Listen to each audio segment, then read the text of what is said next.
Nagtala ang Ministry of Labor and Employment ng 78.5% na settlement rate sa usapin ng labor dispute sa taong 2025. Patunay umano ito ayon sa MOLE ng kanilang mabisang conciliation at mediation efforts. Ang news now mula kay Kenneth Ogaya.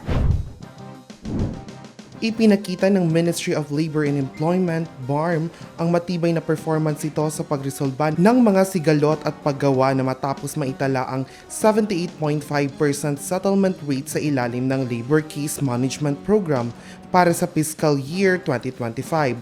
Patunay ng bisa ng conciliation at mediation effort ng ministeryo. Batay sa opisyal na datos, 130 requests for assistance o RFA ang pinangansiwaan ng MOLE BARM noong fiscal year 2025. Sa bilang nito, 102 RFAs ang matanggupay na nasettle na nagresulta ng 3.74 million pesos na monetary awards para sa mga manggagawa. Samantala, 15 RFAs ang inakyat sa National Labor Relations Commission o NLRC para sa mga karagdagang adjudication, habang 13 RFAs naman ang isinara o winidraw. Ayon kay MOLE Minister Muslimin Sema, ipinapakita ng mga bilang na malinaw na paninindigan ng MOLE BARM sa mabilis at makatarungang pagresolba ng labor dispute sa rehiyon.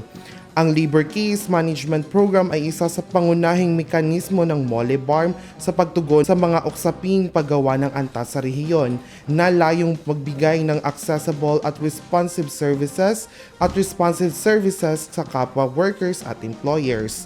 Muling iginiit ni Minister Sema na patuloy pang papalakasin ng Ministeryo ng Dispute Resolution Initiative bilang bahagi ng mandato nitong isulong ang social justice at inclusive development sa Bangsamoro Autonomous Region and Muslim Mindanao, alinsunod sa bisyon sa isang decent, competitive, productive at sustainable employment para sa mga Bangsamoro.